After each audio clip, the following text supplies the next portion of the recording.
Nation, let's get it.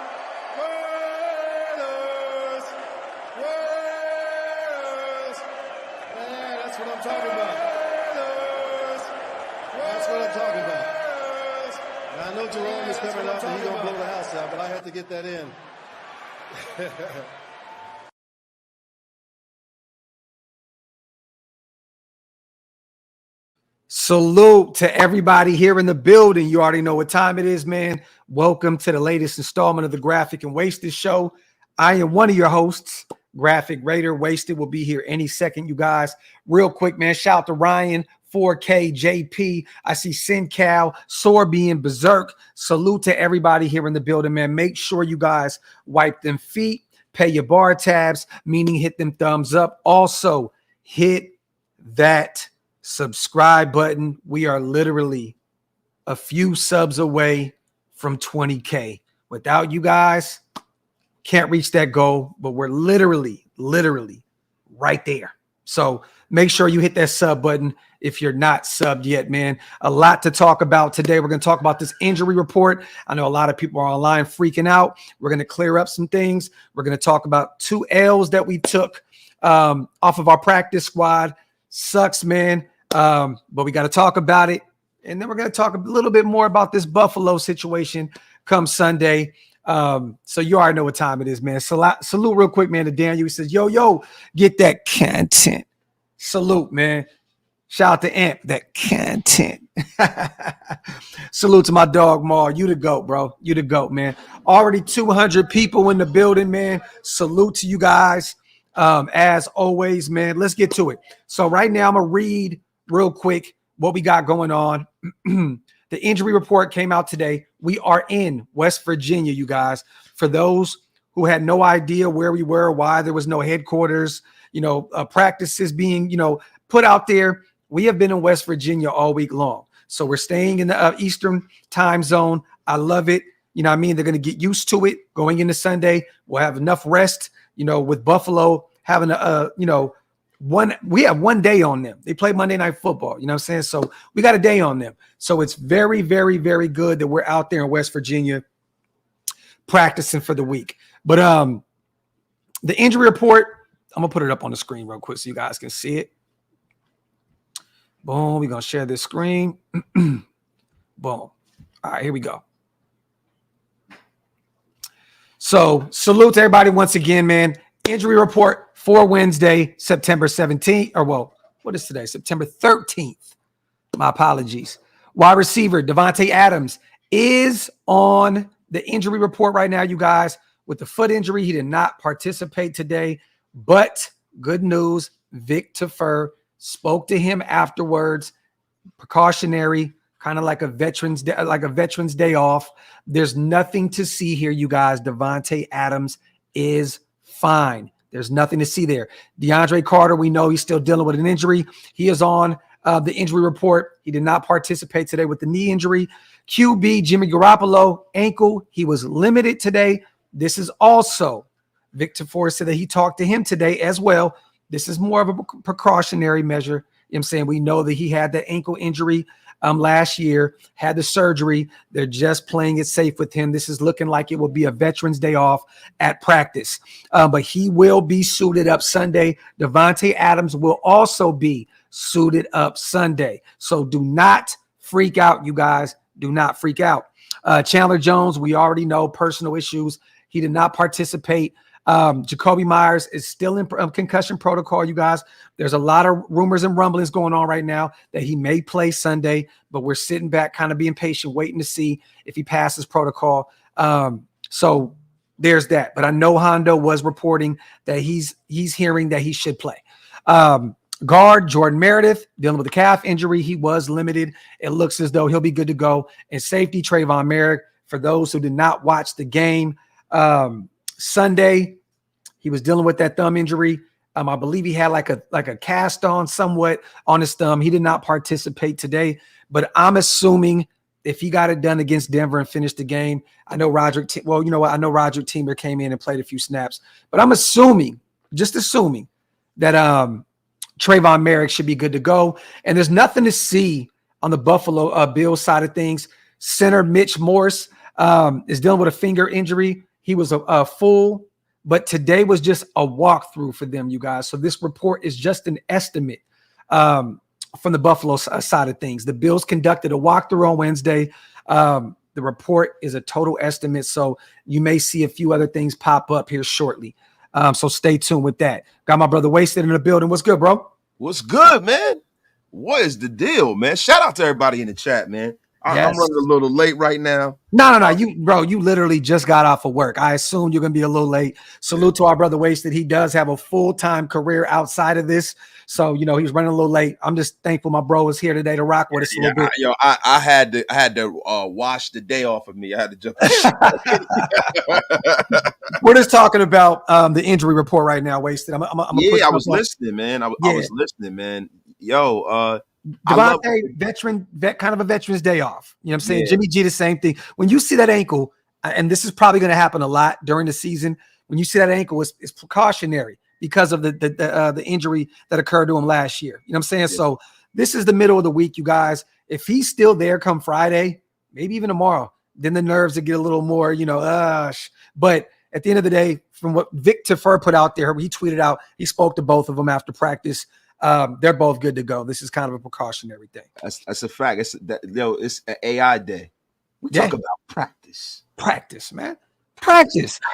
Now the Merrick situation, I don't know. You know what I'm saying? I know he had that kind of like that cast on him, or he had something on his thumb.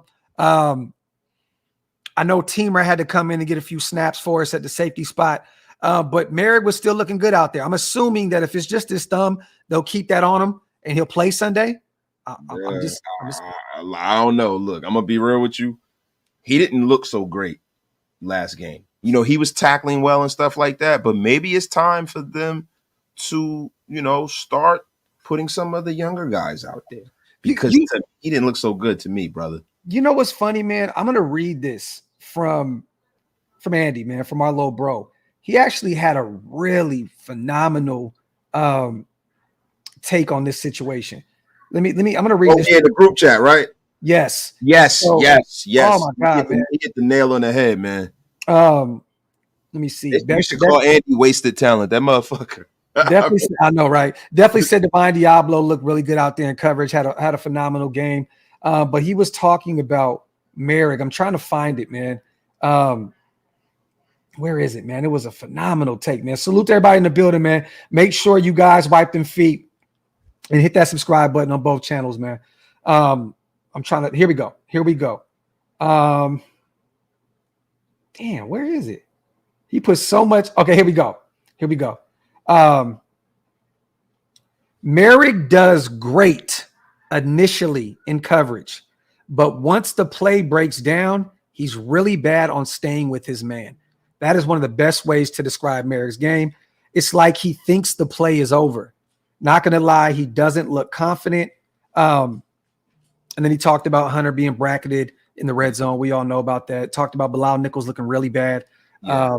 You know what I mean? But and Michael Mayer struggling in run blocking right now. In run blocking, he's doing terrible. But like we all know, man, tight ends routinely have issues coming to the National Football League, adjusting to the physicality and the complexity of the schemes, right? Yeah. The thing with Merrick that I've always seen, and this is one of the reasons why I was hopeful that Trayvon Merrick can kind of like mature into a star, but there's certain things with his instincts that are an issue for me that I don't see. There's certain things that I see even in Jacorian Bennett. He's a corner. I know they play two different positions, but there's a certain level of instinct that he plays with that I think is going to have him mature to being a really good high-level starter and even possibly a star. Yeah. I don't see that with Merrick. he looks like the kind of safety that can start in the National Football League for a long time if he's put in the right scheme. But it doesn't look like he's that kind of safety that's going to come up and take a Travis Kelce out of the game.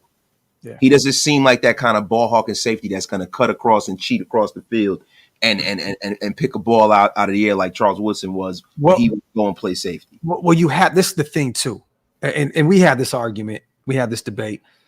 That play, right? That third down play where he stopped Denver for us to get the ball back to win the game, to run that clock out. Go back and look at the tape. He ran across the entire field, wasted to get to that receiver. That was a phenomenal play by Merrick. The first time I've ever seen him make a play like that. I'm not saying that it ain't. I'm just no, you're right. I'm just saying that he definitely diagnosed that situation quick and ran across the entire field to make that big play to win us to get us the ball back in order to win the game. So, like I said, I'm gonna give Merrick his flowers when he does good, but yes, in coverage, he definitely, there's some mental breakdowns with Merrick that is very questionable. Real quick, you guys, we kind of broke down the injury report. We talked about Devontae. We already know DeAndre Carter was dealing with an existing knee injury, so he ended up playing against the Denver Broncos. Hopefully, he didn't tear it up too much where he's not going to be able to play against Buffalo because we're already probably going to be short of Jacoby Meyers. You know what I mean? So, but also 2 L's today, you guys. We lost Sam Webb off of our practice squad. Oh, yeah, he got signed to the Carolina Panthers. Yeah, congratulations to him, though. Yeah, definitely, man. He'll be on their active 53. And the rules have changed, you guys. Shout out to Vinny B. FYI, rules have changed so teams can't designate protections to any of their practice squad players. Teams no longer are able to adjust salaries either. So there was no way for us to maybe try and throw Webb a few more dollars, to keep him around. We also lost McClendon Curtis. He went to the Seattle. I didn't know that. Bro, the Seattle Seahawks once again came over there and picked apart our practice squad. Oh, the goddamn bags. Yeah, Drake Thomas first, and now McClendon Curtis. They placed their right tackle, Abe Lucas, on the PUP list, so he'll miss the next 4 weeks. So they needed some O-line help, and he is now on their active 53-man roster. So, yeah, man, McClendon Curtis is gone. That hurts. That's a big blow. I'm just hearing that now. Yeah, I should know this. I've been busy at work all day. Yeah. Bro, you know the reason why I wasn't even mad about losing Drake Thomas? Because we kept McClendon Curtis. Now it's all bad. They got both of them. Yeah. Oh my God. Yeah, it's rough, and we're relying heavily this year. And another reason why I think they're not too much worried about it, you know what I'm saying, is they like Greg Van Roten a lot. He looked really good out there this past week, and they still got Mumford, a guy that can kick in and kick out. You know what I mean? So I think they're not too much worried about the guard spot. I know a lot of people were upset and tripping out on Twitter about, how do we let this happen? And Justin Heron, however you want to say it, is still on the team. At the end of the day, yeah, he didn't have a good preseason. He hasn't really looked too good since the injury that occurred, but he also can play back up right tackle and back up left tackle. Yeah. You know what I mean? So he brings value to the table in terms of the tackle position. We need that with Brandon Parker gone. It hurts that McClendon Curtis is gone. It does. You guys know that was one of my favorite pickups. As a UDFA, I thought really highly of him. I thought he would be our future at the right guard position, but they like this kid. They like this kid a lot. Greg Van Roten. So, at the end of the day, this is the problem. This is the problem. And this is, that I see.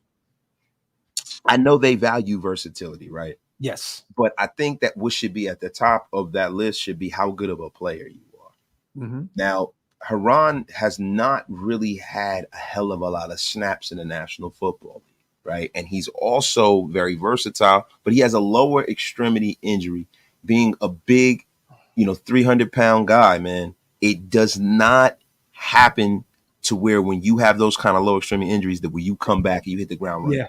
Yeah. He might not be any good for another year, right? And then you let a guy who's a potential, from what we saw of McClendon Curtis, and for the Seattle Seahawks to make that kind of a move, that goes to show you that they think that he can either be a solid backup and or starter. He's a rookie. You can't let that happen, man. I would have brought him to the active roster, and I would have put Heron on the practice squad because I don't think anyone's going to try to put a claim in for him. Yeah. You know what I'm saying? You have to protect your assets, man. When you have an asset like that in the building, you have to protect it. To me, that's That's a F Yeah. on this front office by letting that young guy go. Because listen, this is the biggest part that I'm going to say, and I know a lot of people are going to say, "Wasted, you don't know what you're talking about." If you look at what happened in the run game, now we had the second highest pass protection grade in the National Football League in Week 1. We 12. kept Jimmy. We keep Jimmy clean. Yeah. What we didn't have a good grade on was our run blocking. 12th graded run blocking in the NFL. So it was middle. And that was generous. Yeah, like very generous. I didn't see that. I didn't know what they were talking about in terms of 12. They got a different grade system than we do, Wasted. Definitely. Look, we go off the eye test. They're going off these little weak metrics. Little metrics. Yeah. They're getting destroyed. And you know whose side they're getting destroyed on? Dylan Parham's side. Yep. And look, I know a lot of people were really high on Dylan Parham, and I'm not shitting on him. It's the first game of the season. But Dylan Parham's biggest knock coming out of college is that he is an undersized guard, and he should be moved to center. And I think he is the center in waiting, to be real with you. But Andre James is not relinquishing that spot. He played pretty damn good on Sunday. I mean, you know, numbers wise, from what I saw, he got pushed around a little bit. Struggles here and there, you know what I mean? Yeah, he gets pushed around a little bit when he's in a one-on-one situation with a nose tackle over him. But man, let me tell you something. McClendon Curtis is that kind of beef that you need up line, that kind of that kind of guard that you need to be that bully up front, and we don't have that right now. Yeah. Real quick, also, you guys, we made some corresponding moves as well, and I actually like this a lot. We lost the corner. We lost a guard. We went out and signed tackle Sebastian Gutierrez to the practice squad. And we also signed a former 4th rounder a few years ago, cornerback Troy Pride Jr. I'm a huge fan of him, Notre Dame, fighting Irish guy, very fast. This dude is fast as shit, one of the fastest corners in the league. You know, he was drafted to Carolina in the 4th round. New Orleans just, you know, we picked him off of, I think, New Orleans practice squad. So we added some more speed to our corner room. Don't get me wrong. It hurts to lose Sam Webb. I know these guys liked him a lot. I mean, it really hurts to lose McClendon Curtis. This is a guy that I was, you know, like I said before, I'm heavy on. I thought he was going to be a 7 to 8 year starter for us at some point, but it is what it is. But yes, we signed Troy Pride Jr. as well, you guys. I like the move. Shout out to Lumpy, man. Salute Docs and Wasted. Not worried about Buffalo at all. We cleaned up a few mental mistakes on penalties. Last game, we have 2 more possessions, and it's a different game. Salute to my dog, Lumpy. And speaking of Buffalo, Lump, we're going to talk about this. I'm going to show you guys something real quick. Yeah, I'm going to tell Lump why he is very, very misguided to not worry about this team. But let's go. Oh, yeah. Well, I'm going to be real. There's definitely something. There's a few reasons to worry about. Their defense is always nice. They have Josh Allen. They have Stephon Diggs. I mean, that's enough. And they have a nice 1-2 punch at the tight end position with Kincaid and Knox. And then they have Gabe Davis, which is a high-end wide receiver 2, maybe a wide receiver 1 on a few teams in the NFL. So there's definitely some things to worry about. But they showed there was some chinks in their armor. You know what I mean? They lost to a very, very dominant defense. The Jets have a dominant defense, but they also lost to Zach Wilson. So let's not act as though they're you know what I mean? They're this invincible team, bro. No, it's this is not what I'm saying, right? But this is the problem, right? The Bills primarily this season have run a lot of 12 personnel, 2 tight ends on the field, 64% of the offensive snaps, right? So that was by far number 1 in NFL for week 1. Mm-hmm. So that goes to show you what they're doing. Like Josh Allen and the issue that they've been having with him. And, you know, Sean McDermott's still there, their head coach. But since they lost Brian DeBall, there has been a drop in his production. Mm-hmm. And a lot of that is because he doesn't trust the guard. You know, he was hit a lot of times this game. And I think the O-line was very suspect. Well, it's not the entire O-line though. You know what I mean? It's a few players on the O-line who are getting Josh Allen hit. And I think Allen isn't trusting the structure of how they're running the offense. But the problem is that they have a lot of design runs for Josh Allen. And the guys up front that they have are primarily good run blockers, right? They're supposed to be road graders. We have a gaping hole in the middle of our defense, and they are going to exploit the hell out of that. When you ever hear in boxing the term styles make fights? Yeah. This is the worst kind of team for the way our defensive line is playing. This is the worst kind of team for us. They're physical up front. We have a physical quarterback.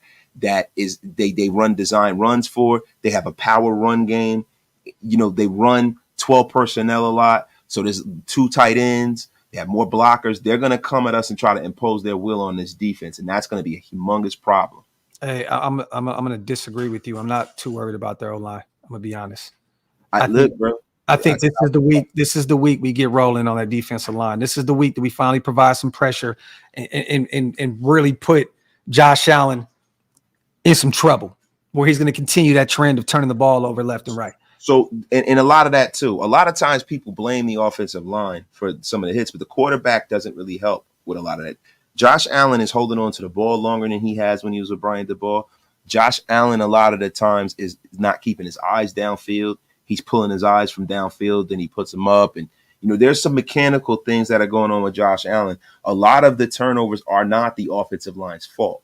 And I think if they can get into their base philosophy and try to, impose their will, run the football, not try to throw the ball all around the place with the kind of gaping hole that we have in the front of our defense, it's a foregone conclusion that there's going to be an issue up front for us. For us to beat this team, man, we have to play the cleanest game we've played in about 2 years to beat Josh Allen, because it's not just the running backs. It's the fact that he is such a threat running the football, bro. He is such a threat running the football, and he's so big. I think you're being extra dramatic today. I think you just want to disagree with me to make a good I think you are being very, very dramatic today. I think you're being very extra. I think that don't get me wrong. I'm afraid of this Buffalo Bills team. They got that firepower on the offensive side of the ball. And they have some defenders. Milano, one of the best linebackers in the league. They have a nice a DB room. Yes, look, they have talent all across the board. Yes, and not only do they have that, they have 2 good running backs, and they have a former Raider. They have a former Raider over there.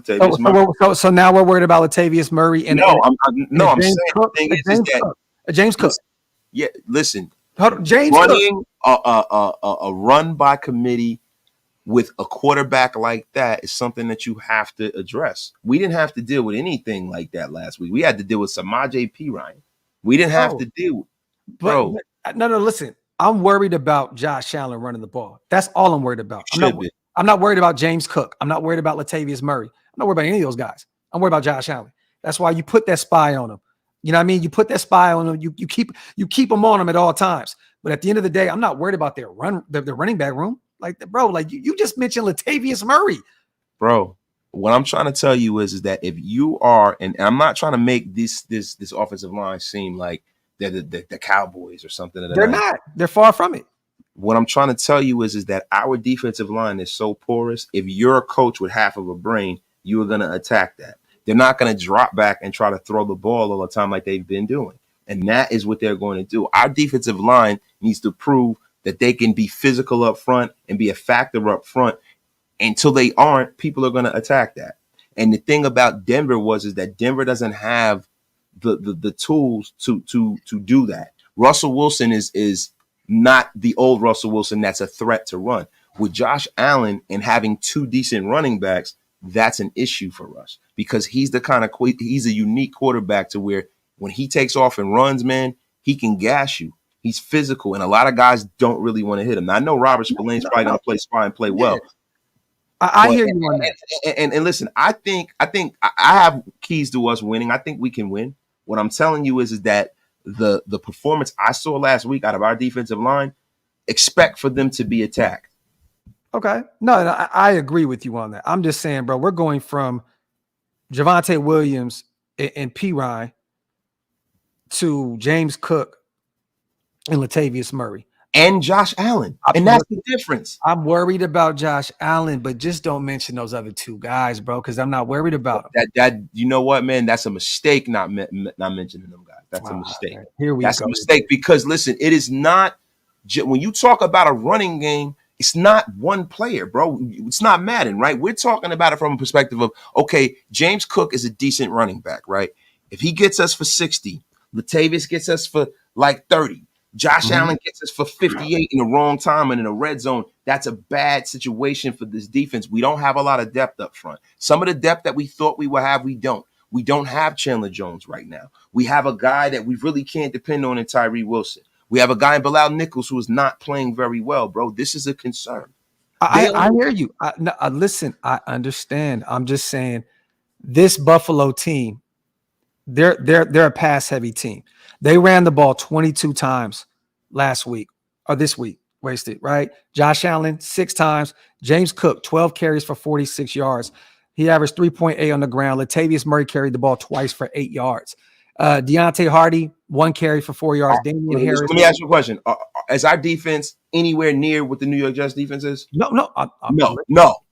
The Jets, bro. You guys in the chat and you in Graph, you guys are acting like I'm just shooting nonsense. Bro, the Jets have talent at every level of that defense, bro. That's one of the best defenses in the National Football. Probably the best defense. I'm not taking away from that. All I'm saying is I like our chances against this O-line in those 2 backs. Josh Allen is the key. You have to make sure that you keep him in that pocket. You don't allow him to run loose because then it can get ugly.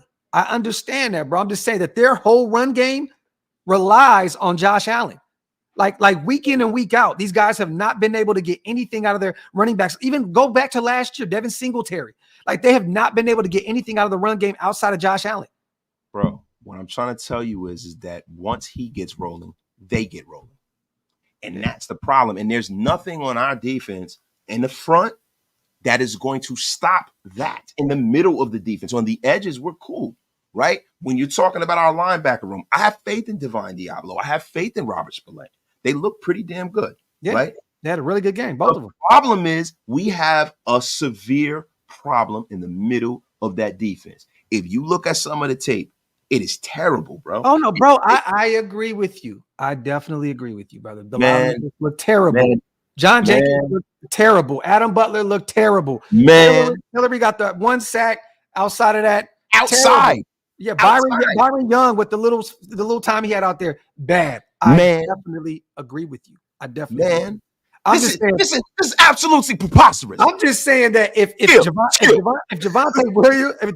Williams and P. Ryan couldn't gas you like that, I just don't see these guys doing it. You know what I'm saying? That's all I'm saying. That's all I'm saying. Josh Allen, yes, but not James Cook and not Latavius Murray. The thing is that the quarterback opens it all up. That's the difference. The threat of Josh Allen is a way graver threat than Russell Wilson. So now it's going to open up things for everyone else. And I'm not scared of the Bills. Listen, man, if you're scared, get a dog. And I don't have a dog. I am not scared. I am saying that this is going to be a tough matchup because of the way that they run that offense. Oh, no. Wasted. Can I say something real quick? It's going to be a tough match regardless. It's going to be a tough match regardless. Bro, this is still one of the best teams on paper in the NFL. It is. I'm not taking that away from him, but I agree with Q. We had to deal with Samaji and Jay Williams disrespectfully. I'm not worried about no damn. Damn it. You guys disrespected me. I'm calling my wife. I need some coffee, damn it. Salute to everybody here in the building, man. Appreciate y'all for rocking. Got over 800 in the building. Salute to Rob, man. Pop him in the mouth, Spillane/Diablo. He'll throw the ball. That's what I'm saying, Rob. Keep him on his toes. Make him make mistakes. Make him make mistakes. For life, Jimmy G string. Let's go. This is a Niner fan right here. Salute to my guy for popping in and dropping $22 on Jimmy G string. Salute to my guy. Shout out to JJ Garcia as well. This upcoming Bills game for us has kind of got me worried, especially our defense. Our offense has to be on point. We should be worried. They are the better team until we prove them that they aren't. That's it. Haven't beat the Bills since 2016. Yes, they beat us. They beat us 2 times in a row. We still have more wins than them. You know, it's in our battles since we've both been in the league. But at the end of the day, they're 2-0 against us, I believe, in the postseason. We haven't beat them since 2016, and they got 2 wins on us in a row. We cannot allow it to be 3 in Buffalo. But JJ, I agree with you. It has me worried too, but it should be. They're the better team. They've done a lot these past few years. They have the superstar quarterback. You know what I mean? That's the one thing we've been missing forever, right? They have Josh Allen. The thing is, like we've talked about, Wasted, we pointed this out a million times. Since the ball has moved on, he has looked totally different. You know what I'm saying? Throwing the football. But the issue that we're going to have with him is him running it. He still looked the same running the football because he's still like 250 pounds. Yeah, he's like big, he's like Big Ben with more speed and shit. Yeah, I know. That's the thing, bro. Like everybody doesn't understand styles make fights. We have a problem in the middle. If he tries that shit with the Jets, they take him and they slam him on his jabroni back. Gio said, nah, wasting you wrong. Mama's right. Salute to Gio, man. Salute to LT as always, like the bean wasted. Let him know. Laugh out loud. It's all good. Salute to everybody here in the building, y'all. Make sure you guys hit that subscribe button on both channels, man. Let me see. It's preposterous how wasted and analysis analysts are agreeing. So let's get to this. Shout out to Lise for changing the title on this, all right? Changing the direction of the show. What do you think about this? Game preview picks. I think we only got 2 last week, right? I know MJD was one of them. I think Jeremiah was the other, I believe. I could be wrong. Or it was Adam Rank, one of them. There's not one. We don't have one here wasted. 28-24, 27-24, 29-22, 27-17, 24-12, 27-20, 30-14, 33-17, 28-16, and 28-22. How do you feel about that, group? Hey, Graphic, man. Nobody asked me, man. You know, I got a job on TV, man. I'm eating TV dinners on my couch right now, man, since I left ESPN, man. But I'm going to be honest with you, man. Raiders played great, man. Jimmy Garoppolo, man. Did you see that guy? Man, I'm telling you, man. That guy could sure throw that football, man. I wish I had Jimmy Garoppolo when I was with the Raiders. Maybe I've been a little more successful, man. But, man, I'm going to be honest, man. I got to give you some real honest analysis, man. I have the Raiders winning 109-3 over the Buffalo Bills, man. I mean, the Buffalo Bills, and let me tell you something, man. I'm really close with the owner over there in Buffalo, and we had a conversation, man. Me, him, and Jerry Jones just went fishing, man. He even told me it's going to be a big problem, man. So this team sucks. Josh Allen's a big fatty. 109-3. For those who have no idea what Gru is talking about, okay? I got to bring this up, Wasted. I have to, man. I hate to bring up negativity and dumb shit. This had me mad. Why are you going to bring it up, bro? Huh? Where are you going to bring it with that goddamn John Gruden, man? He always comes in here and ruins the damn show. Yeah. Well, apparently the owner is in some type of lawsuit right now, the Buffalo Bills. And this is what this man added in Jim Trotter's lawsuit. If the black players don't like it here, they should go back to Africa and see how bad it is. I mean, he's a brother of my own heart, man. I'm telling you something. I told the offensive line back in the day, man, when we wouldn't take a knee, man. I told them the same damn thing, man. I had to get it through their big old Kelechi Osemele. Those guys trying to tell me what to do. Fucking stupid, man. I'm just letting you know, man. Listen. We got to beat the shit out these guys, bro. Beat the shit out these guys, period. Man, I'm going to be honest with you, man. I fully support this, man. Oh, my God, bro. And did you read my letters, man? Yo, get Gru off the goddamn. Holy shit, bro.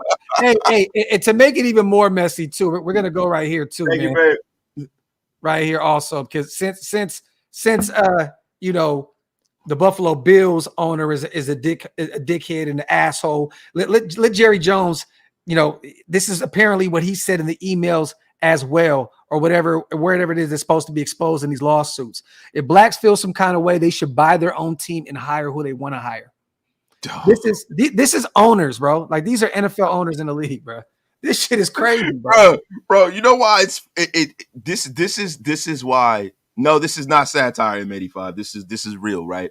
And this is the reason why when you hear us support players about getting their money, and when people, us as fans, now we got to check ourselves as fans, right? In all seriousness, the Gruden stuff, we're kidding around, but I'm dead ass serious about this. This is highly offensive. Highly.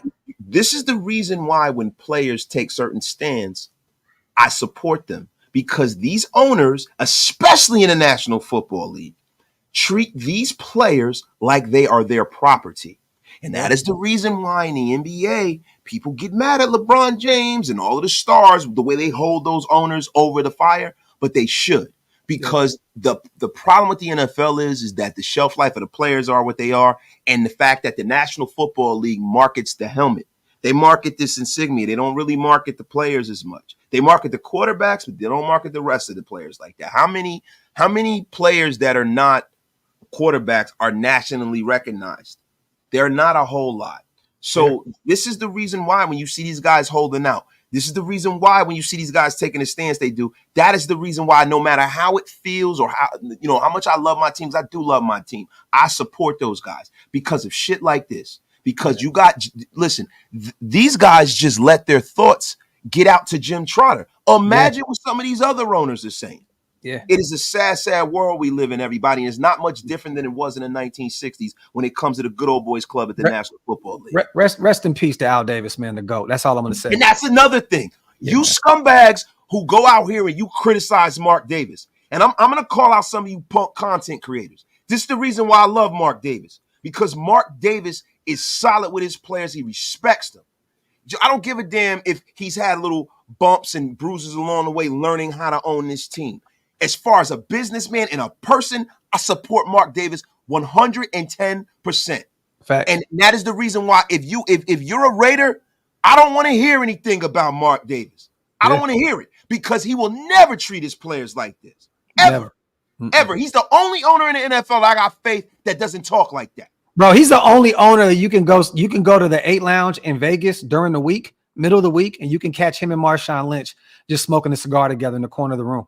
Like this, that's who Mark Davis is. Salute real quick to James Lillard, man. GOATs. It absolutely kills me to say I'm worried about the Bills. It's on the road on the East Coast. And unfortunately, over the last 20 plus years, we have struggled against physical teams. Salute to James. We have struggled in the East Coast. The good thing is the weather's supposed to be nice. It's not a winter game. You know what I mean? Hopefully, man, we can figure this out. Salute to James, man. Salute to Omar as well on a $10 donation. Bro, I'm pissed we passed on Carter. I know we moved on, but damn, I gave up looking at players because we will always pass on talent. Also, believe me or not, I knew Purdy would do good. Oh, well. We see it's 1 week. It's 1 week. Yo, y'all see the mug? I show y'all the mug every time I drink. That's my thing, showing my coffee mugs. This is a mug that I got from a jabroni named Graphic Raider, right? And listen, the biggest jabroni ever. Right? Say no. No, but look, man. So listen, if y'all haven't gotten this mug, if you're into coffee mugs, and I don't mean to derail the show, this is one of my favorites. Look how well this is designed. It's so beautiful if you agree. Go on there and go on Oak Las Vegas. Go get you some drip. The season is starting now. Y'all gonna be going to games. Y'all got to go out there right. Don't give your money to these NFL owners who disrespect the players and the fans. Go support one of the real ones. Get that coffee and convo mug and get you a few shirts. Salute. Get the F out of here, everybody. Go get it. Salute. Wasted on his job. Salute, man, to Omar, the $10 donation. And trust me, brother, me and Wasted will be crying about Jalen Carter for years to come. Don't worry about it, brother. Bro, every problem that we have would be solved by him. It's ridiculous how much I've never seen one player that solves our problems. Well, that's why I want to see Nesta Jade out there this Sunday. Just throw him out there. Throw him out there. I better see him, bro. This is the problem. At this point in the season, the way to correct the issues that we have on this team better be in a building somewhere. Hey, Dan, that's why I got the brush, motherfucker. That's right. Go ahead. Yo, but it better be in the building because you're not going to go outside of the building, right, unless you trade premium draft capital for a guy that's probably in a bad contract that you don't want to take. You're only going to correct it inside the building. And the way you correct it is with youth. We know what John Jenkins is going to be. Yep. We know what Bilal Nichols is going to be. Yep. We don't know what NJS is going to be. It's time to turn them loose, Josh. Stop with the paralysis by analysis. Sometimes the one thing, if I can levy one criticism against this new regime, because I've been very supportive of them, and you guys know that. The one criticism I have of them is that I think they think they're the smartest people in the room all the time, such as this McClendon Curtis thing, such as putting NJS and them guys on the bench. Sometimes you got to just go out there and let the young boys do what they do, man. Yeah. Go ahead, brother. I'm sorry, man. No, you good, brother. You good. I got my coffee. Shout out to my wife. Thank you, baby. Salute to Mr. Ray. You'll see Doc Wasted at the end credits of the movie Life arguing about Jalen Carter. Hey, we're not going to be arguing. We're going to be agreeing. Hey, we're going to be sitting there. Hey, man, you remember about 30 years ago when they didn't take that boy Jalen Carter? Straight up. We're going to be in a Yankees and A's game. Yeah. Like, oh, this is still bullshit. We ain't won a Super Bowl yet. It's like, I hope not. I hope not. Jalen Carter was the second highest rated defensive interior player according to PFF for week 1. Yeah, man. Clear as day. Salute to UA. Bro, we all love Max, but he has to keep contained. And I talked about that yesterday on the phone call show. You know what I'm saying? About, a caller called in, I believe his name was Ace out of Denver, man. Salute to Ace. He basically brought it up on the phone that that bull rush, Max always took the inside and he kept breaking contain. You know what I'm saying? Like, so Russell was finding ways to get outside. You know what I mean? Like I felt like, me personally, he lines up differently against every right tackle. And what I mean is not technique wise, but like he's going to look at each right tackle differently. He's going to say, oh, I'm going to beat McGlinchey inside, or I'm going to beat this tackle outside. I just think that he realized he was going to have to bull rush him because, and let me know if you think I'm tripping, Wasted. I thought he had to bull rush from the inside because he thought that he was getting no other help from the other side. You know what I mean? I tend to totally agree with you, man. And to be real with you, what do you want Max to do?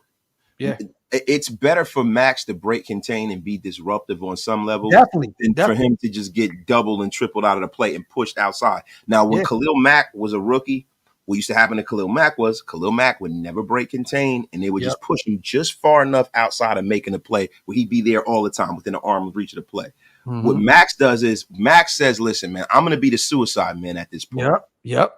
I'm going to be so maybe good things happen for the guys next to me. So I have no problem with Max breaking contain. But the problem is this: when he becomes the suicide guy, he's still the guy that ends up making the play. We need somebody to help him. If you're going to be the suicide guy, it's like, look, he's putting his life on the line for y'all. Can y'all help him out? Like he's still the one making the play. The problem is this team was built to have two veteran pass rushers. Yeah. One of them are there.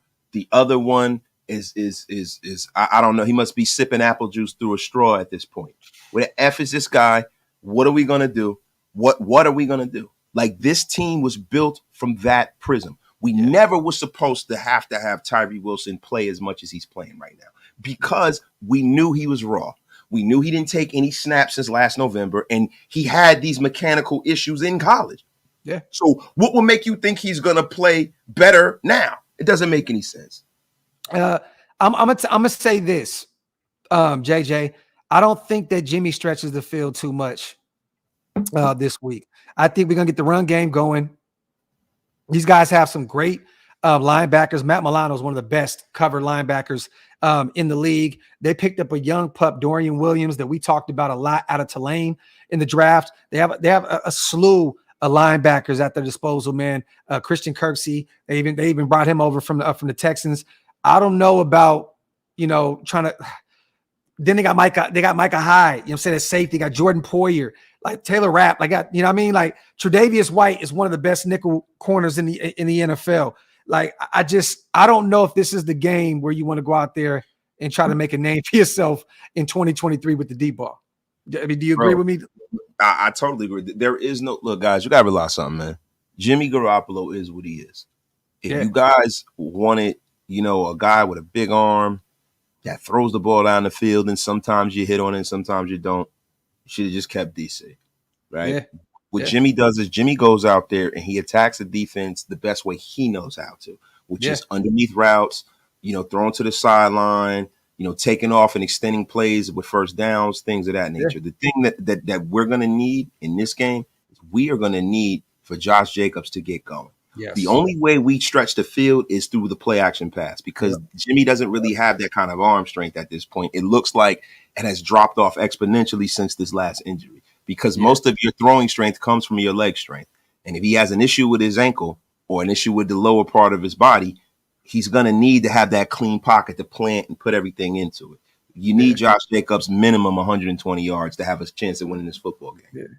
And I know I mentioned the linebackers when you mentioned the deep ball. I'm just talking about passing in general.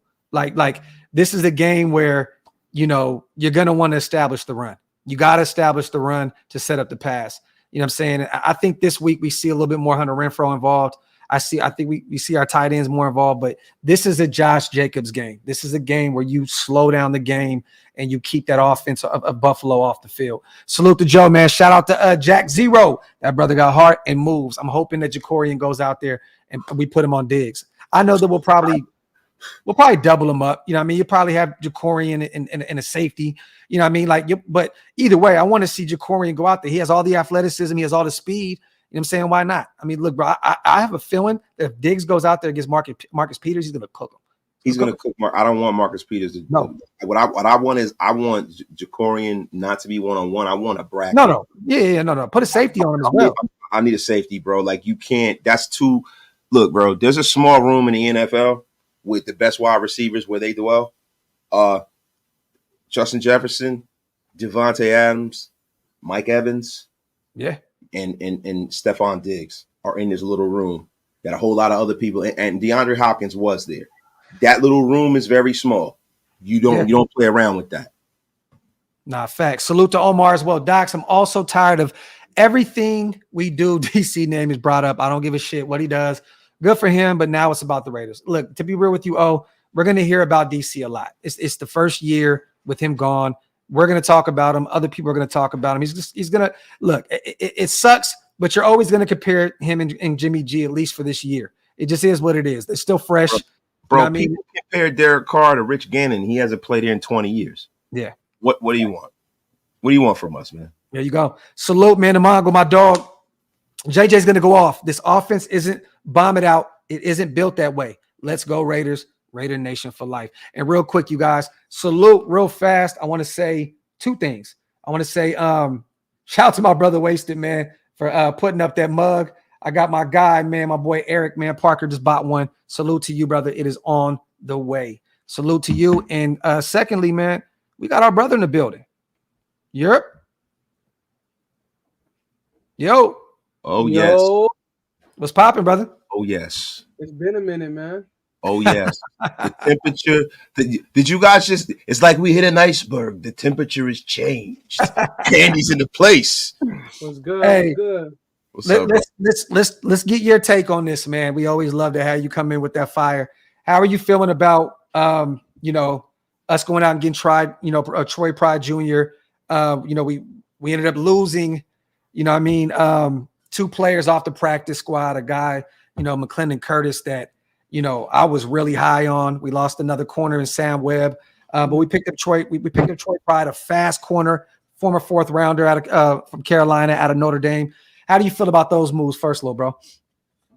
I'm not sure if we ever knew who the protected guys were on our practice squad. So. Well, there's no protections anymore. Apparently, the rules changed. You can't even offer them more money like this. You can't do it anymore. Yeah, I believe Vinny B tweeted it out that they changed up the rules or whatnot. So there's no protections on practice squad players. So McClendon went to Seattle and Sam went to Carolina, right? Yes. Mm-hmm. First and foremost, congratulations to them. Definitely. But if we weren't going to invest in them on how these other teams would, I don't feel no type of way. It's like not everybody's going to be the Troy Hill or is it Troy? Not who's the slot corner that we have? That he rejected. No. The slot corner that rejected a 53-man roster spot to stay with us on the practice squad. Tyler Hall. Tyler Hall. Not everybody's going to be Tyler Hall, and feels like they owe something to us, right? And not everybody, unless Tyler Hall really just loves what Patrick Graham got cooking up, But I don't really think there's much to it, honestly. I feel like at the end of the day, they probably are going to try and go there and get all kinds of incentives and all kinds of other stuff with them. And at the end of the day, they're probably going to go out there. And I know for Sam Webb, he's probably going to be a big part of Carolina's special teams, but at definitely. 6'2", he's got an NFL frame. You know what I'm saying? And for us to not be able to utilize that, it's kind of tough. It's kind of a tough pill to swallow because I came around to Sam Webb. I'm gonna be honest. Like at first I was like, this guy's kind of just getting, beat back and forth. But then more and more reps, he actually got better. Like he actually started to become better. In my eyes, though, and I'll get into more of this with Mike. I think we had too many players for his style of football. For what I saw us, I saw a lot of us do the same thing over and over this last game, where we had Marcus Peters, the older guy, the savvy vet corner. He was backed off like 8 yards in an off man or zone. And then we had our slot guy like 3 to 4 yards off. And then we had our young pup, Jacorian, with all the speed, with all the athleticism, impress.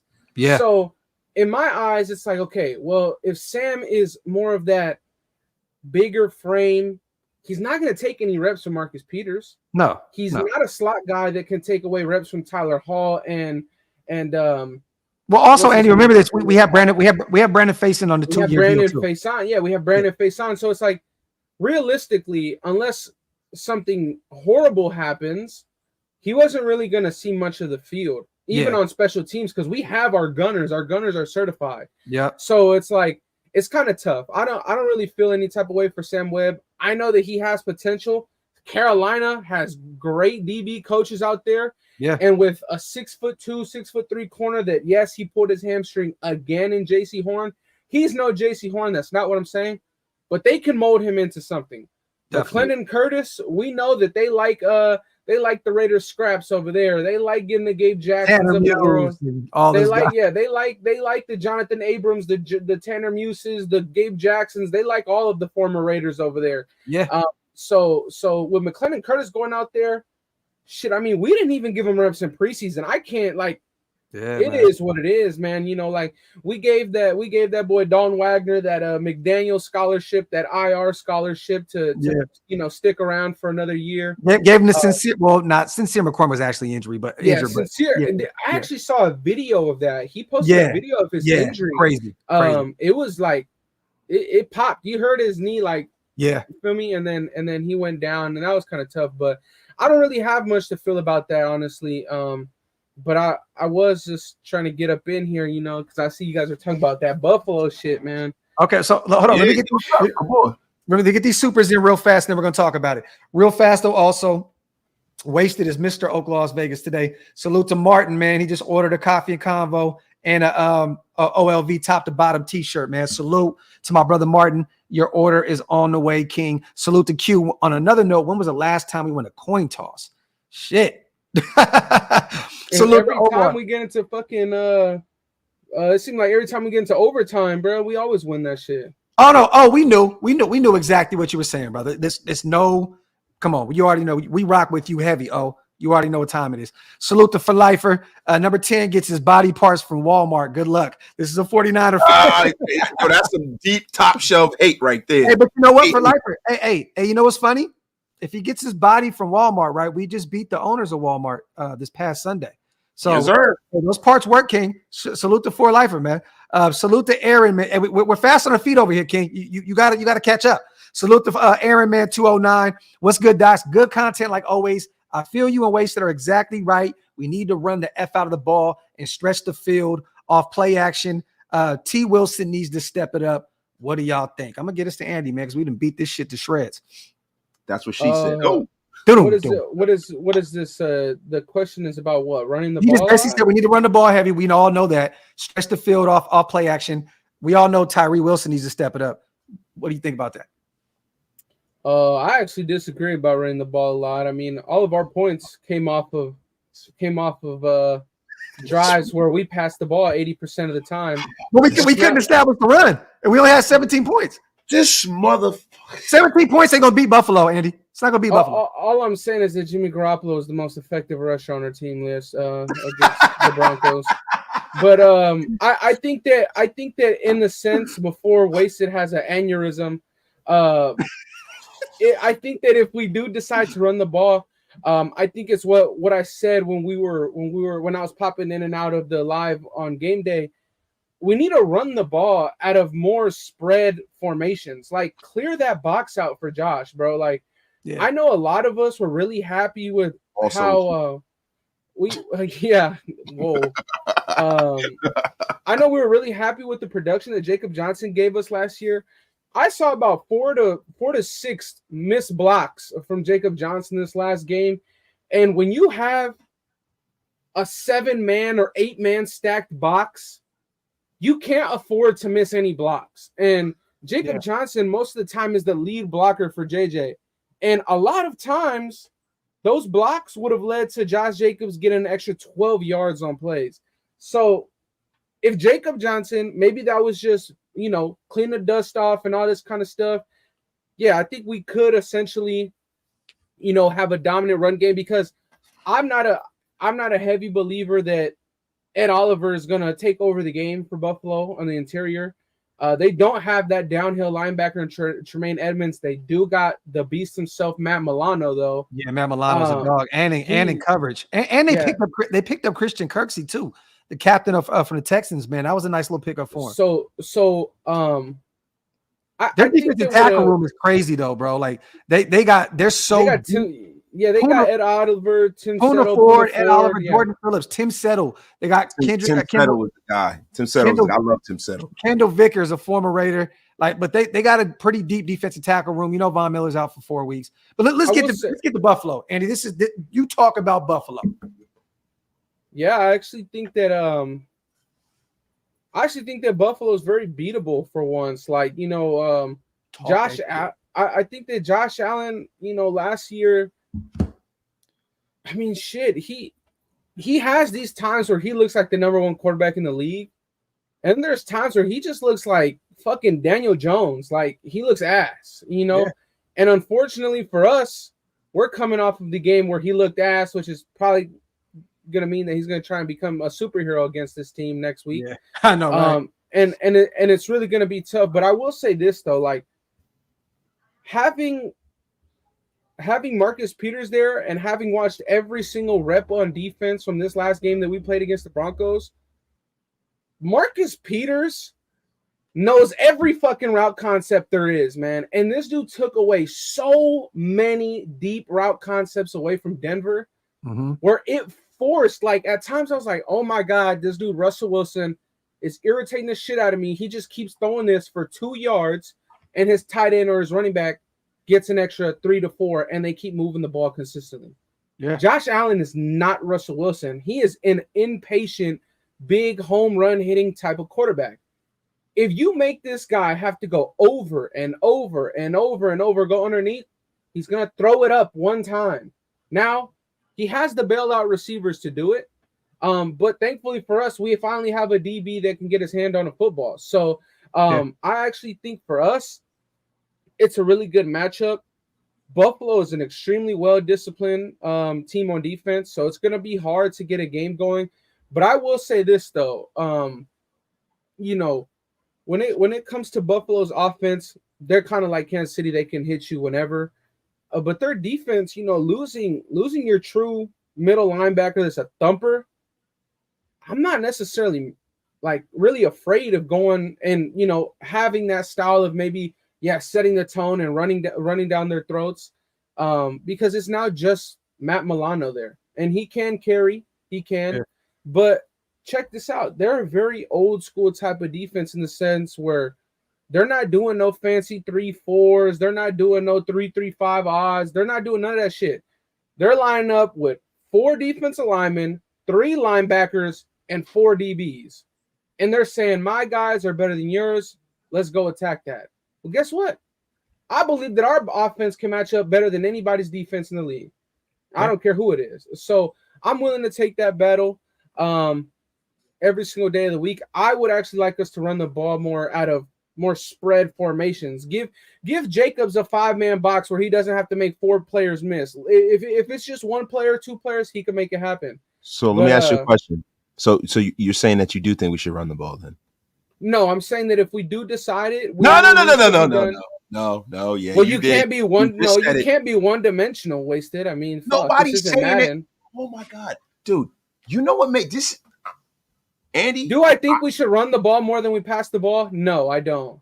I'm douchebag. I think that we should run the ball another 20 times? What I'm saying is that you have to commit to the run early in the football game. You can't just keep dropping back and dinking and dunking a ball down the field. They didn't commit but that's our quarterback. It wasn't working. They have to run the ball because if they do not run the ball, this offense will not get going because of the defensive talent that is on the side of the field for the Buffalo Bills. The Buffalo Bills secondary is one of the better secondaries in the National Football League. Are we not correct? They have Gregory Rousseau. They have Oliver. They have a very, very talented defensive line. Correct? I agree. Yeah. So balance is the best way to beat that. Correct? That football's always football all day long. You just said commit to the run and be a run-heavy team. I said commit to the run. And so if you're saying run another 22 times, yes, Wasted. Let's run the ball another 22 times this game. I'm saying that I'd rather run those 22 fucking runs out of a more spread formation. I'm just enjoying listening to them shit talk. So you guys don't mind me. Don't mind me. Andy. Hey, real quick. And while you guys do this, I want to shout out Leon and I want to shout out Junior also for grabbing some stuff over at Oak Las Vegas. Salute to my people, man. Go ahead, y'all. Go continue. Go ahead, Eddie is wrong over. This is bullshit. Listen, I'm not saying that we turn into the fucking 86 Giants. So then maybe I was confused. What are you saying? What I'm saying is, what are you saying, Wasted? I'm confused. Look. First of all, Graf, we don't need you to referee our argument. I need you to step aside and let me deal with the young pup. It's been a long time. Don't you start instigating and doing your graphic bullshit. Hey man, I'm just one of the go ask the question and we're sitting here waiting for your response. So what I'm saying is that to me, it didn't look like in the beginning of the game that they started off committing to the run. I think once Josh Jacobs was getting bottled up, Josh McDaniels went into his West Coast offense kind of concepts. This is stuff that you do in the Earnhardt Perkins offense, right? You start throwing short pass and kind of using that as a run. I think even if the run stalls a little bit, you have to still make that commitment so that Jimmy could sell that play action pass, because to beat them, we're going to have to throw the ball downfield. I don't see the velocity in Jimmy Garoppolo's arm the way he wants that. Go ahead, man. Say what you got to say. Okay, so I for one, I think you kind of contradicted yourself at the end. You didn't let me finish. You put that baseball mid up, you mother. You know what? So then finish. Keep going. Yo, hey, Andy, what I'm saying is, man, let me say this in Gruden's voice. Maybe you'll fucking pay fuck attention, Gruden. Man. What were you saying? Listen, man, like I was saying, man, you need to run the damn ball a little bit more. It needs to be a little bit more balanced, man. A little bit more balanced. Ran the ball 24 fucking times. Yeah, I would like them to run the ball 35 times, motherfucker. All right, well then, good. So you want us to run the exact same amount of runs as passes? Which at first, yeah. This guy's living in fucking La La Land where everything's perfect, isn't he? No. In all seriousness, I want them early in the game to commit to the run, right? More than the pass, because I feel like if they do that, it'll open things up later in the game. I think they should be patient. This Buffalo team, one, you got to play a little ball control too. You don't want Buffalo marching up and down the field because Josh Allen has that home run all the time. You know what I mean? Gabriel Davis has a lot of speed. Stephon Diggs has a lot of speed. I feel like you want to do the ball control with this team because you want to keep them off the field. You want to play, down the distance, field position. You want to play classic old school football to try to get this win and eke it out in the end, because this game could get ugly based off of the fact that we got a rookie corner, right? We got a lot of guys that aren't the fastest on the outside, and they have a lot of speed, and they have one of the better wide receivers in the National Football League with a quarterback who erases mistakes with the velocity he throws with, man. I don't see us being able to get a lot of pressure on Josh Allen. The way that people have been able to make Josh Allen make mistakes is to hit him a lot. Last week for the New York Jets hit him like 9 times, right? They sacked him a few times. They roughed him up. I don't see our defense getting to Josh Allen. I think he's going to have a clean pocket. He's going to have chances to get out there and run and cause a lot of damage. So I think the Raiders will be better suited to just be balanced. To a fault. Old school football. Hey man, shout out to everybody here in the building. Shout out to Q, shout out to Gio on the donations. Shout out to Martin. He said Andy's out here just kissing babies and taking W's. So Wasted, this last game, we had two passing touchdowns? Yeah, it's a different game. And Different team. zero rushing touchdowns? Because it was a different team. See, bro, you're a prisoner. Do we not? Okay, but let me ask. Hey, you motherfucker, you just talk for 50 minutes. Okay, now is my turn. Okay, look. We had 2 passing touchdowns, right? Yes. Oh my god. we had 2 passing touchdowns. Each time we ran the fucking ball. Unfortunately, he had that fucking. I didn't practice for months. Rust. Okay. Yeah, definitely. He had it. Let's all be honest, right? Now I do think that he knocked it all off. I think it's all gone now. I think that going into Buffalo, it'll be great. I think I do agree. Sure, let's run the ball 31 times. Let's pass the ball 31 times. We didn't even have that many snaps on offense last game. Like we didn't have 61 snaps on offense. So that's why Josh kept saying it was a weird game. It was a weird ass game. It was a very, very weird game. And you know, I'm gonna be honest. Like, remember, Graf? I was tripping that one day. I was like, man, this defense is like, we're ass. But bro, like, the defense did everything it was supposed to do. Yeah. The penalties just cleared us out of every good play. Yeah. Every single good play. Our fumble that we got, perfect. They sent Patrick Graham sent Divine Diablo on a blitz. It made Russell Wilson roll out. He was getting chased down by Maxx, and Marcus came up and cleaned his ass. That was a great play. Yeah. And we capitalized on it, but unfortunately on the back end, there was a bogus penalty. Of course, nothing new there. Then we have a phenomenal drive on the opening freaking drive of the second half. Come out, the defense stops them. I think that the Buffalo's offense is 10 times more as high-powered. But at the same time, I think since they can score quick, our offense is going to get the ball a lot more as well. Definitely. And I think the thing going into Buffalo is that I don't think you can go into Buffalo and think that you're going to play a balanced game because of how good they are on every level of the fucking game. I think that you have to go there and you have to absolutely take advantage of whatever is on the table. If it means one drive, you got to go out there and you got to throw the ball fucking 4 times in a row. You have to. You can't try and mix in a run. I do agree that, you know, obviously the run sets up the pass, especially with Jimmy G. Yeah. It's just a fact. Unfortunately, though, but you don't want to have a shootout with them. You don't want to have a you don't want to have a shootout with Buffalo. I agree, but at the same time, that's my main.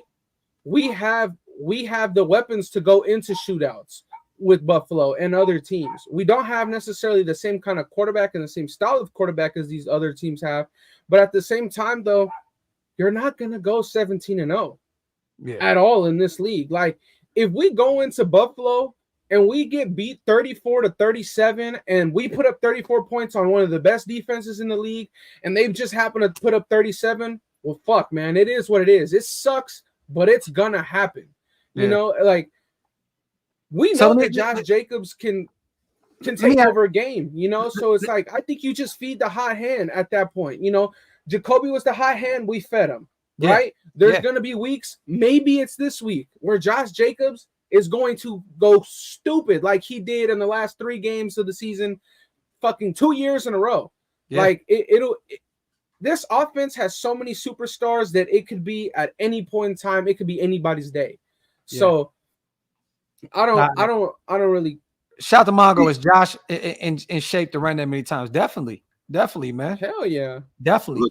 Look, everybody's got some questions they need to answer. The Buffalo Bills run defense has some questions it needs to answer. But I think if you're going to look at where there could be a weakness, it is their run defense. And they gave off 2 big plays, 2 wasted. This is the thing that people like people are killing them, right? They're saying, oh, their run defense is terrible. It's not terrible. Don't get me wrong. They gave us some big plays, but Breece Hall had an 83-yard run. And then he had another I'm not saying it's terrible, but I'm just talking about if you're going to look at that defense by the sum of its parts, the weakest part of that defense is their run defense. No, agree. You have to start there and set the table from there. So so to me, this is what I mean by coming out in a balanced concept, starting the game that way. If you can get that, starting the game that way, if you can get the ball rolling, then you can win this game. It reminds me a lot of the Seattle game. like the Seattle game, like even the Seahawks are not the same kind of team the Buffalo Bills are, but defensively, the Seahawks were playing decent last year. That Seattle game with Carr and them, when we run on a run and play at the end of that game, they committed to the run that entire game, and it paid dividends towards the end.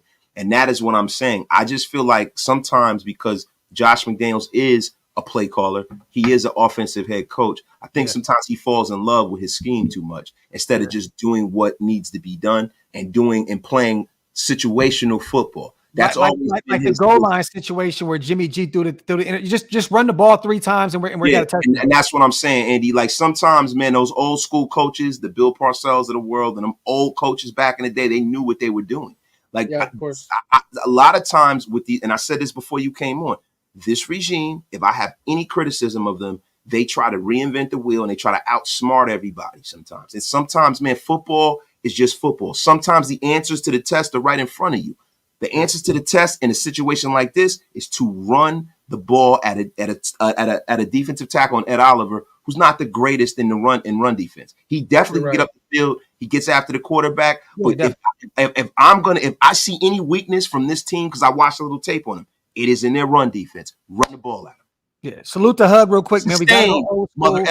He said we got to go old school. Al. In the first 10 plays, the QB must go down. He must go down hard. Wear that defense out with the run game, set up the pass, and bomb. Salute to John. Salute to Leon. Do y'all think Josh McDaniels not playing to start as much in preseason is the reason we look that way? Happened last year. Do we get much better in week 2? I think we get way better in week 2. Like, look what way though? But here's how I look at it, right? Here's how I look at it though. Like how you said that sometimes football is just football. And, just take advantages of the weakness. I mean, at the end of the day, Trey White is only all but 5'10". He's a nickel. He's a glorified nickel corner. He's a corner that, I mean, I think that Michael Mayer can easily teabag his ass. You give him a one-on-one. Straight up. Same thing. I don't think Jacoby will play, but shit, our boy Christian Wilkerson over there too. Christian Wilkerson, 6'3". Yeah. Sometimes football is just football, right? And I think that we saw that backyard football. I think we saw that backyard football on a 3rd and 10 on a 3rd and goal on the 3-yard line. We throw a back shoulder fade to a Jacoby Meyers. I think that's a perfect design, and I think that sometimes, at the end of the day, if you got a 6'5" fucking tight end matched up against a 5'10" corner, bro, play basketball, box him out. Oh, that right there is situational football. I'm just talking about as a whole. Like, I'm not taking that one play and perverting the message, right? I'm talking about as a whole. You don't want to outsmart yourself. You know what I mean? That was a shot. I think what they need to do is they need to assess the personnel that they have. Sometimes that dictates the situation. Jimmy Garoppolo does not throw the ball with great velocity. That's the one knock I have on Jimmy. Jimmy is throwing a lot of floaters up there, and you know what I mean? It does like when he was in San Francisco, the ball would kind of get there. Now, I'm not ever saying that he had the kind of arm that some of the guys like Josh Allen has a generation. We didn't really see him go like that. That's what I think I said. Like second half, we didn't see him really spread formation. Let's air it out because we won the game on defense. Like we won the game. On a fucking with 9 minutes left. Like he went down there with 9 minutes left and scored the winning touchdown. At the time, we just didn't know it because we thought it was a lot of football to be played. We thought it was a lot of football left. So it was like we haven't been in that situation where he's had to really zip it. You know what I'm saying? Like, but at the same time though, I don't think that that's Jimmy's. Like the only time that I feel there's any zip on Jimmy's throws is when he's getting these quick bubble screens out to the receivers. Yeah. Because when that's the case, he gets that shit out. He gets it out quick. But you're right. Throwing the ball downfield, he doesn't really got that. You know what's funny, Eddie? You said that that's all we really seen tape of him in training camp was, bro. Throwing those bubble screens. There was some velocity on the ball when he was throwing those, but you don't really. That's with a clean pocket and without the throw.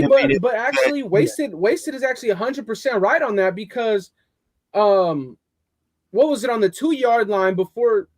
Who else but Jermaine Illuminor gets a false start penalty? Yeah.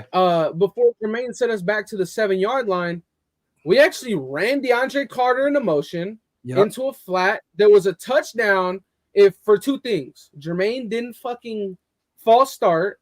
And two, if Jimmy Garoppolo could have just hit him in stride, and he didn't. He threw it at his legs. So, yeah, I agree. I think that, yes, you know, you got to help Jimmy and, you know, establishing the run and really making the defense commit to that is true. I also just think, though, that our offensive weapons are just too good to just say, you know what, we're going to pound the rock. Like, I think that, I'm going to be honest, I think we gave them too much respect. And I think the Broncos gave us too much respect as well. Well, I think that was two week one games where they were both trying to say, all right, let's just play some football, get it out. I don't think any one of them actually tried to go out there and like really go crazy. The thing about it is, you know, when you talk about too much respect, Devontae Adams was blanket covered. And I don't think Garoppolo has the kind of faith in his arm to kind of fit it in those small spaces. And another thing, I mean, do you mean with the deep ball, or are you talking about like I'm talking about the deep ball? Everything that was available. I only seen Jimmy miss Tay twice. I watched the game. But he missed him for a touchdown. He missed him for a touchdown. But let's be honest, that touchdown that he missed Tay on, bro, that was the nickel cornerback. He fucking read that play all the way through. Yeah. He read that, and he just didn't let the play action go anywhere. He was in his face the second he hit that boot and tried to roll out. Jimmy G was never going to outrun him, then fucking sidearm launch that bitch. Like, that was never going to happen. Looking back at the tape also, there was one play where he went to Devontae, but DeAndre Carter was wide open. But he didn't really get open until last second where Jimmy had to get rid of the ball. You know what I'm saying? I will say this, though, and I do want to get off here because I want to actually break this down with Mike. Real quick, you guys. Tonight, Andy and Big Mike are going to be dropping down. Are you doing it live or no? Yeah, it's in 3 minutes. 3 minutes. Oh, wait, hold on, man. We got to plug this. Go ahead, Andy. Yeah. So we all know the first Jacoby play where he got it was a 3rd and 7 and he picked up 6, right? Because he kind of misjudged the first down line and he kind of just juked backwards and fell down. So on that specific play, Devontae turned to Jimmy and he was yelling at him. Devontae knew the coverage. He was yelling at Jimmy. He was waving his hands. He kind of gave Jimmy that look like, I'm going to be open. And Jimmy didn't look that way. And he was wide open in the flat. And he had about 6-7 open yards to just run with. Yeah. So that was the only true time, and there was once over the middle in that same drive, actually, where I felt like he didn't go through all of his progressions, and he missed Mayer open in the middle of the field. I've only seen Jimmy miss really 2 out of, what did he have, 26, 27 pass attempts? Like, and that was a great pass too. That was a great pass to Jacoby in the end zone. That between those two defenders, Jacoby just couldn't come down with it. But I mean, I think it was a terrific pass. I just, Andy, the thing is, I'm talking about from a perspective of the deep pass, right? This is what I'm talking about, right? Yeah. So when you talk about balance, right, and you talk about all the weapons we have, the one thing that you're omitting is probably our second best weapon is Josh Jacobs. Josh Jacobs is a superstar, and I mean, honestly, he's probably your number one best weapon. All right, so if we're talking about exploiting and using our weapons, that is job one, right? And then also, if I can use this analogy, right? Andy, you like guns, right? You can have guns all over through the house, right? Sure. But the thing is, if you don't have ammunition, they're worthless. So we have the guns, right? But if you don't have the ability to take advantage of said weapon, it doesn't really matter. And we have a lot of guys on this roster, man, who are getting open way deep down the field. And Jimmy Garoppolo, until proven otherwise, may not have the faith in his ability to get the ball to them. Because I saw a lot of balls. I disagree on that. He went through every one of his progressions. That was one of the strengths in his game this in week 1. I don't think he missed. He didn't miss. I'm talking about ball down the field. He didn't. He did not miss any. Hunter was bracketed the whole game. Hunter was bracketed, bro. He was I'm not saying. And honestly, shout out to Jacoby. But Sean Payton went into this game He took away Josh. He took away Hunter. He took away Tay. He made Jacoby the one-on-one guy every single time. Yes. Garoppolo took advantage of that. How many times do you think that McDaniels is going to scheme up a deep ball for Jacoby? Never. Bro, Ever, I understand. What you guys are not looking at is that quarterbacks with stronger arms take shots. Yeah, I get that. Okay, and Josh Allen will. Josh Allen's going to do it.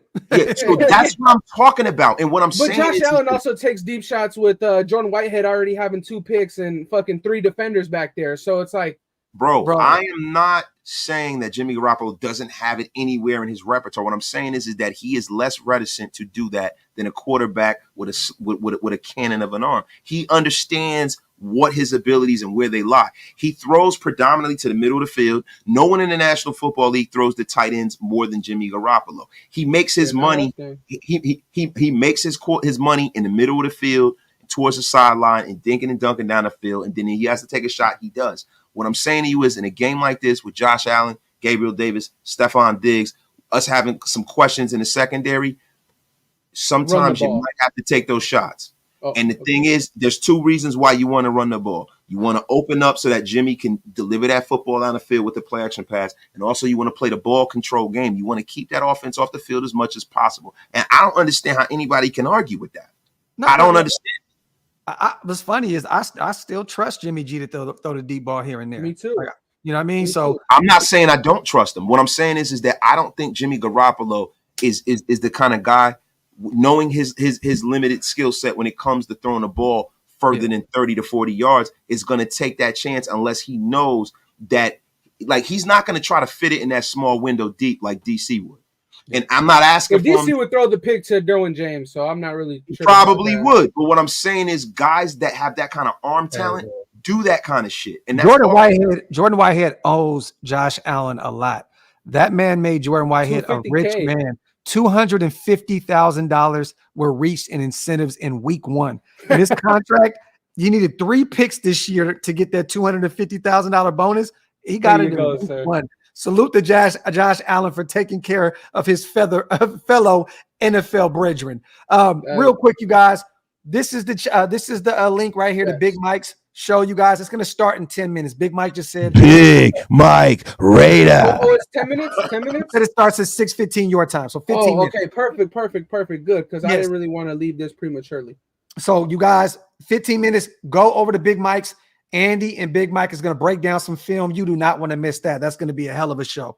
So make sure you guys jump over. Man, let me tell you something, man. If you want to see guys that can break some film down, man, you want to watch Andy and Big Mike, man. His thick-framed football knowledge, man. Go down there, man. I'm going to tell you something. If I ever get back into the National Football League, I'm going to have Andy as one of my coaches. You're already in the fucking NFL again. Hey, man. Oh, yeah, that's right. I'm coaching the Saints. Salute to everybody. So let me ask you guys this. I know it's the middle of the week. I know the first injury report came out. Shit. You know, it doesn't mean anything, but we'll know a little bit more Thursday, Friday about what's going on, but prematurely, okay? If you had to go off of, you know, it looks as though maybe Jacoby's probably the only player. Maybe Merrick may not play with that thumb injury. I don't know. But right now, with what we see, from what we've seen from Buffalo Monday, what we've seen from us Sunday, okay? Just a premature. We'll talk about this later on down the week as well, but we don't get Andy on a lot. So I want to make sure that Andy gives us up his predictions. What is your score prediction for this game? Oh, shit. You know, honestly, I'm gonna go 2 strong defensive performances in a row. I'm gonna say we win 28-20. I like that. Okay. What you got for us, Wasted? Prematurely, middle of the week. I got 31-28. And I wasn't surprised with their tight ends. That's why Dawson Knox and Kincaid, they didn't. Look, I got us winning 28-17, just like my man Leon Jr. said in the chat, man. 24-17? 24-17. Waste is over here cheating, man. He's just going off the chat and shit. No, I'm not. I'm gonna be real with you.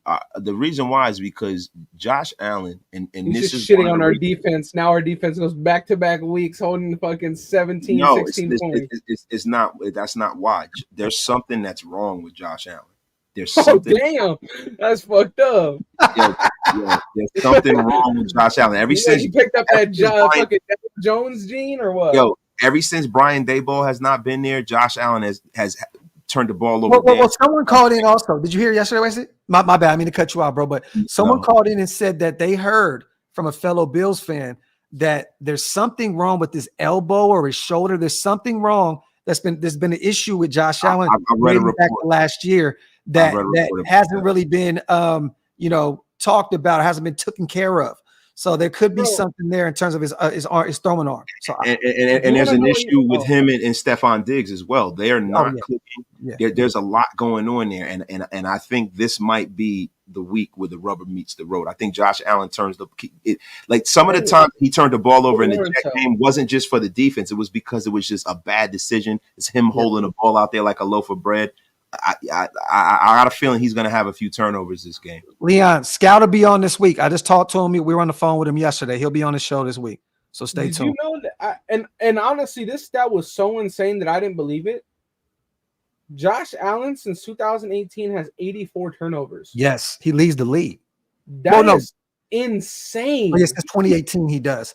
Bro, he's almost guaranteed to turn the ball over. Bro, so basically, so 2018. So let's so it's 2023. So this is 5 seasons. Like, dude, that is so it's 5 years, right? So this is what we're gonna do. We're gonna do 5 divided by how many? 84. 84 fucking. Okay, 5. So, dude, that's 16 turnovers a year. Yeah, 16.8 turnovers. So that's pretty much one turnover a game. Yeah, so he could go 3 games in a row where he doesn't throw anything, and this could just be one of them, and we just cry. No, I'm gonna be real. I'm gonna take this personal, Andy.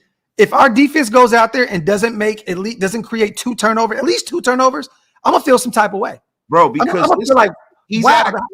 In the last 5 years, 16.8 is the number. 5 divided by 84, so that's a turnover a game.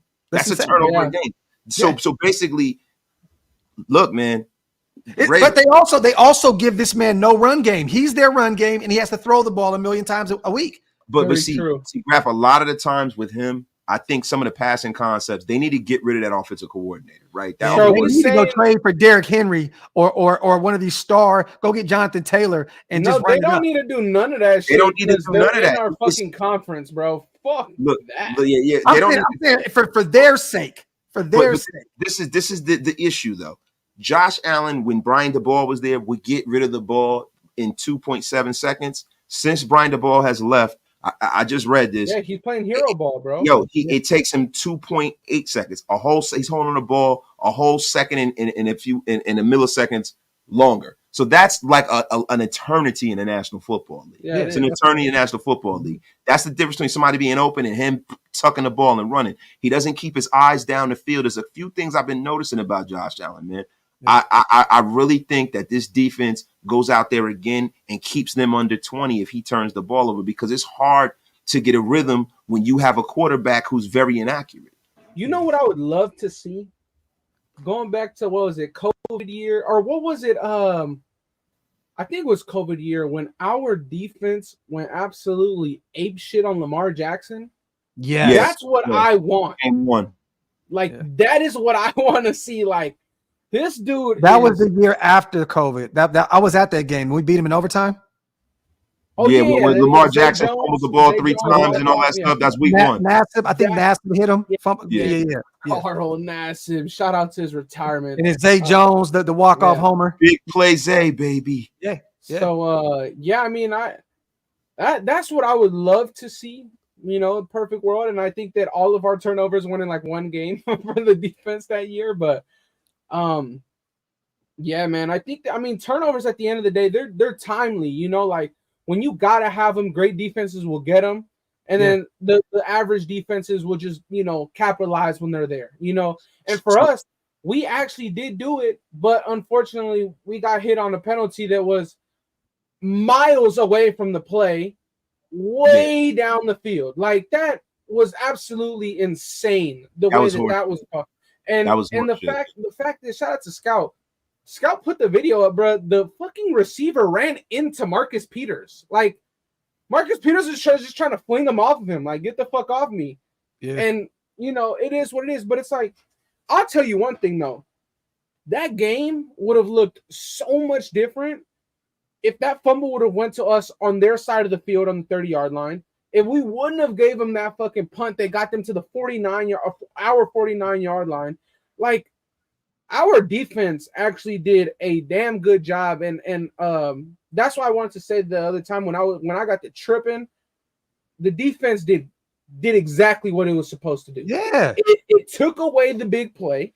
Yeah, granted, Maxx Crosby did have to be the superhero a lot of times, but these role players played their part.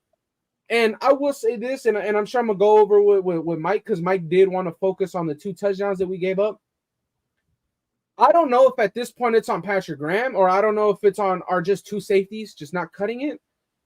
But those 2 scramble drill fucking plays were almost they were identical. Like, they got beat the exact same way. Yeah. Marcus Epps was in the exact same position. He was actually in front of the receiver. The receiver hit him with some D-line swim move and caught a fucking touchdown. Merrig was just looking at the quarterback. He looked up for 1 second instead of looking for his man, and his man ran 2-3 feet ahead of him, and Russell Wilson just threw it. It's like the scramble drill.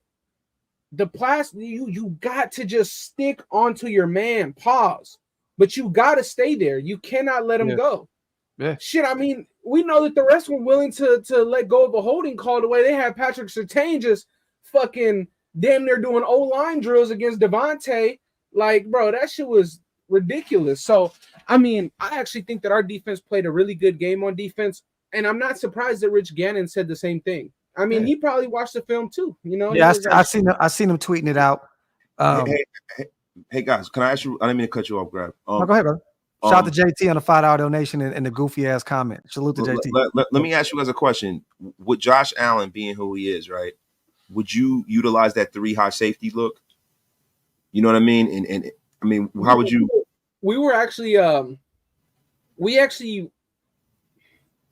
were in that actually quite a bit. Like, we were in that quite a bit against Russell Wilson, and I'm not sure if that was because Patrick Graham was like, oh, okay, Sean Payton's gonna bring the Seattle Russell out. Yeah. But we were doing that quite a bit against Merrick was in the box a lot. Epps was in the box. They were even in the nickel a lot. Both of them were in the nickel. They had a lot of spots in the nickel. We were basicly exclusively in the nickel, unfortunately. Yeah. I mean, it was 7% of the time or something like that. I'm not a big fan. I'm not a big fan of running that shit all the time. But I mean, I'm talking about with a quarterback like Josh Allen, though. It's kind of like I think with a quarterback like Josh Allen, you have to stress like there's no tomorrow with the scramble drill, because that's all you're gonna get. Yeah, that's it. That's all you're gonna get. And I will say this. If we want to somehow contain this, just the slightest, because Josh Allen is going to scramble even if there's nowhere to scramble. He's going to try and run regardless. Mm-hmm. You have to start Malcolm Kuntz. If there's no Chandler Jones, because there won't be a Chandler Jones this week, most likely. Yeah. You have to start Chandler Jones. He's the only one. Or you have to start Malcolm Kuntz. He's the only one that helps opposite of Max. He's the only one that can actually crash down. And I understand for Josh Allen, him stepping up in the pocket is no problem either. But the scrambling is going to be a really, really tough task. But honestly, shit, if our defensive coordinator can't contain a scrambling quarterback, then he shouldn't be coaching in this division, because that's all we have here. Yeah. So at the end of the day, like this is like you want to get comfortable with this shit. So basically, because Patrick Graham doesn't run an attacking defense, he doesn't attack a lot. He's more bend don't break. He's more Gus Bradley than he is Greg Williams. You know what I mean? Like the Denver Broncos defensive coordinator is an attacking. They attack. They blitz all the time. Yes. Patrick Graham doesn't do that. It's a lot of bend don't break. He wants to make sure he controls the middle of the football field. He wants to keep a lot of the plays on the inside of the hash marks. My thing is okay. My bad, bro. No, go ahead. Yo, I agree with that. I do agree. I think that sometimes though, and I'm actually not sure if this was Antonio Pierce or who's the big burly motherfucker that we got the from Baltimore, linebacker's assistant, whatever. What's his name? Defensive Rob Ryan. There you go, Rob Ryan. I'm not sure if he's the one or Antonio Pierce is the one or if it's Graham.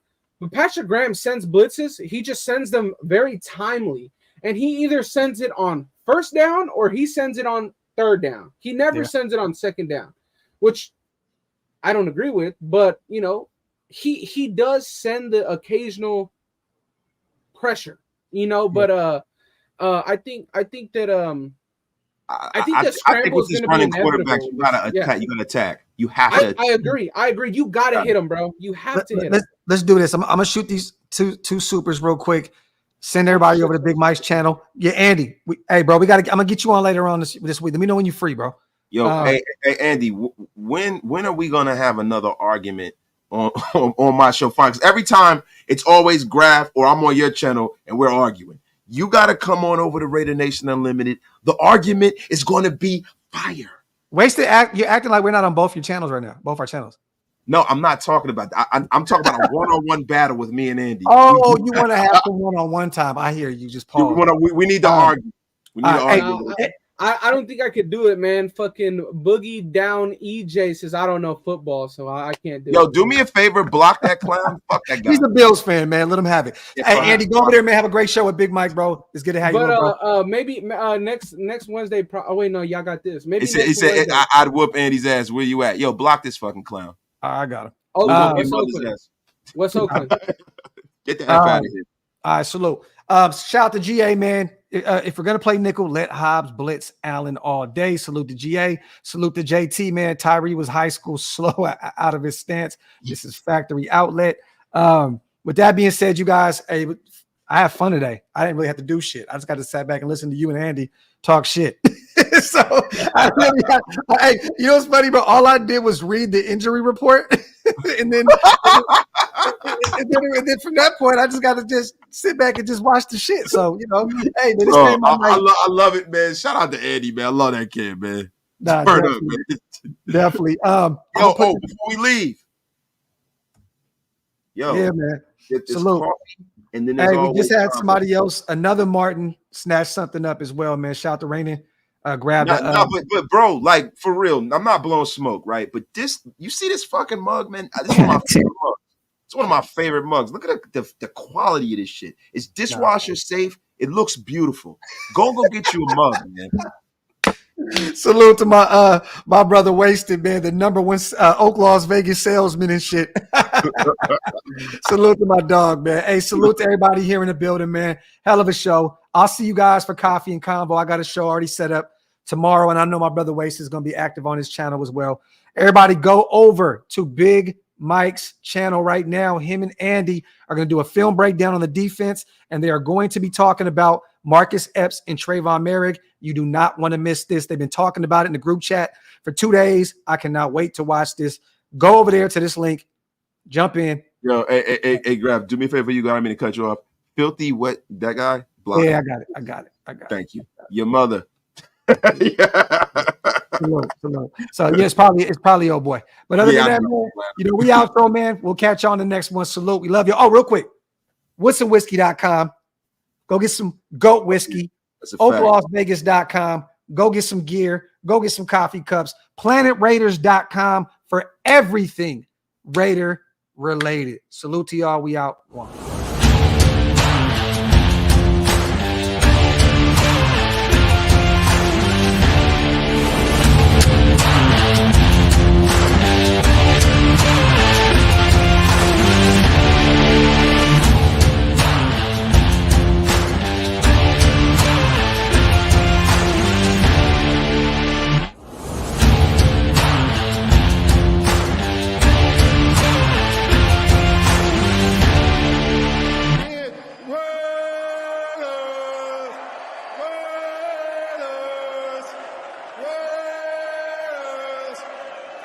That's what I'm talking about.